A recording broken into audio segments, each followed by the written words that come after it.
Andrew, I mean, this is bringing up a whole lot of memories about, how Ted Kaczynski actually ended up, in custody. I mean, it was a great mystery for a very long time who was responsible for these, homemade bombs, these explosions, which were deadly explosions. And then ultimately, how investigators were able to piece it together. I mean, it really was an extraordinary mystery. It really was. It's one of those cases that will go down in the history of the FBI as one of the most challenging and arduous investigations we mounted, but ultimately successful in 1995.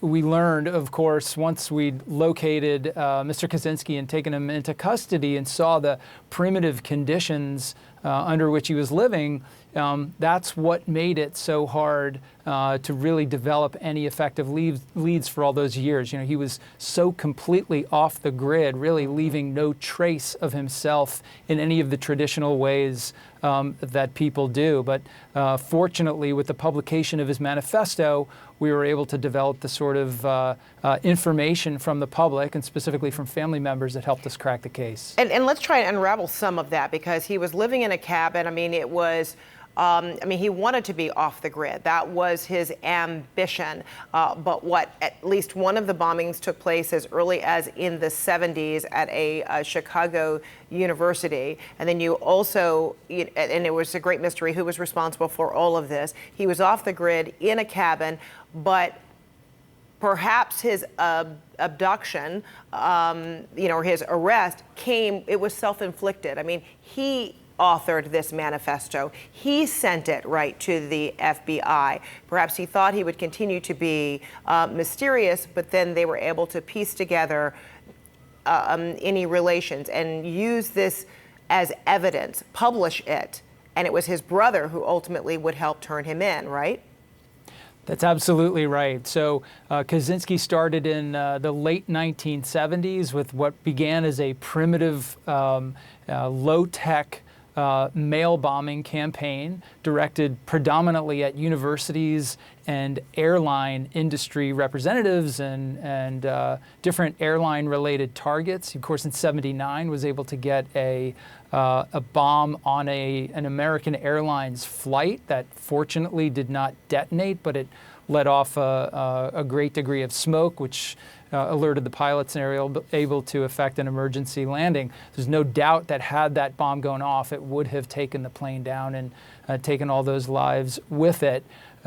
So an incredibly focused, determined, resilient adversary, right? And somebody who was motivated primarily by his extremist positions with respect to the environment. People today, we think about domestic terrorism, we typically think about it in very different contexts.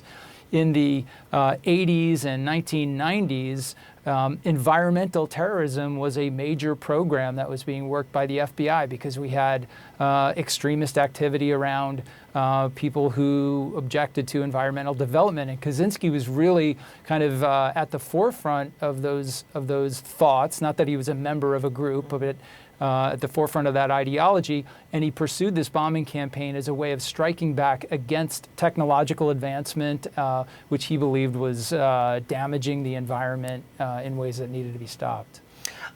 Are you able to share with us some of the concerns that the FBI, that the Attorney General at the time, Janet Reno, had about whether they share this manifesto with the public, whether it would be used as an instrument, to further or agitate, threats against the U.S., domestic terrorism, and at the same time, what they were contemplating as to how it could ultimately be a tool to help capture the Unabomber?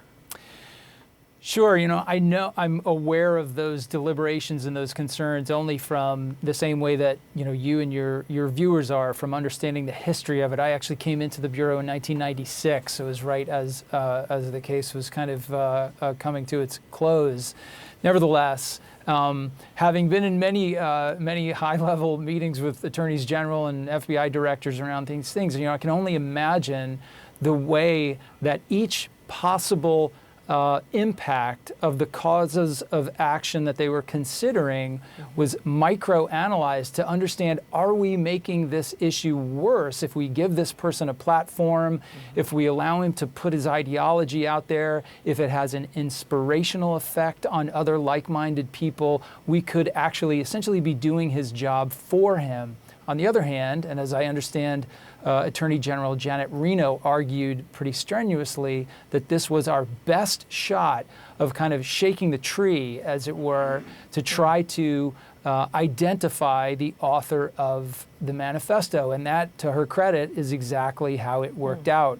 Kaczynski's brother and his wife became aware of the manifesto. They had suspicions about Kaczynski before the manifesto, but it was the manifesto that really put Kaczynski's brother over the threshold and motivated him to contact the FBI and say that he thought he knew who the author was.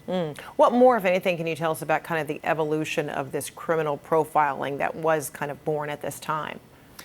So that's become a mainstay of the FBI. As you know, it's frequently captured in lore about the Bureau and movies and TV series, things like that. But it's become one of the most relied upon assets in these particularly hard cases, cold cases, bombing campaign like this one, multiple homicide cases that you believe are linked to the same perpetrator, when investigators have really expended their well of effective leads based on forensics and crime scene evidence and things like that, they often turn to the behavioral scientists, the folks at what we call BAU, the Behavioral Sciences Unit, to try to assist in guiding them towards, if not specific people, populations of people that they should consider as possibly being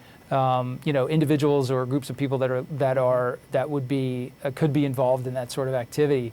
It is truly a dark science, not something that I ever did when I was in the Bureau, but I have great respect for the men and women who do that every day.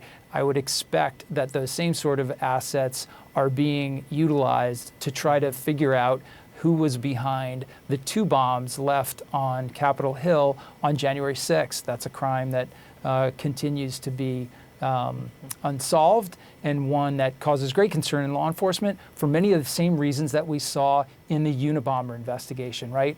These folks who are inclined to lash out with bombs that are either placed or sent through the mail, they often start out in rudimentary ways, but their proficiency in technology develops over time. They very rarely ever just stop engaging in these sorts of bombing campaigns. They very frequently come back to them time and time again. So that is a case that I'm sure is taking a lot of FBI attention right now. And is, among the pattern of events, is it the case that over time there develops this sort of bravado and almost like a yearning for attention without being identified, to be praised, that they continue to be so mysterious, and then suddenly a mistake is made, like in the case of this manifesto, it ended up backfiring, whereas he may have felt like he wanted to elaborate on motivation. That, in the end, is how they ended up getting him, in part. It's very true. Many of these long, extended investigations over so-called cold cases with repeat offenders, they develop almost a sort of dialogue with the investigators through their criminal acts. They want to kind of maintain the attention of the investigators. They want to constantly kind of outdo themselves. It's a real catch-22 for law enforcement and for investigators. Every time they reach out through making contact or communications or engage in another criminal act, you have the opportunity of developing the clue or the investigative lead that could lead you to their apprehension. But of course, every time they do that, the public is also at great risk. So there's immense pressure on the investigators to bring that back and forth, to bring that criminal activity to a halt before additional folks are injured or killed. So still unclear the cause of death. but he was 81. He apparently was moved recently within the past year from a facility in Colorado, federal facility in Colorado, to North Carolina for health reasons. How important will it be to publicly reveal the ultimate cause of death? I think it's always important for the government to be transparent about what happens in the detention facilities. Just, to my understanding, there's no reason to believe, from what little we know about this situation, that there's anything untoward involved here. He's obviously exhibited some sort of health problems in the recent past. He was moved to the facility in North Carolina. Likely Butner, the federal prison hospital in Butner, North Carolina, is a place where many federal prisoners end up who have significant health issues. Bernie Madoff, I believe, was at Butner when he passed as well. So I think it's very important for transparency reasons to fully understand the circumstances around the death, but I would caution speculation at this point. We don't really have any reason to believe anything untoward happened here just yet.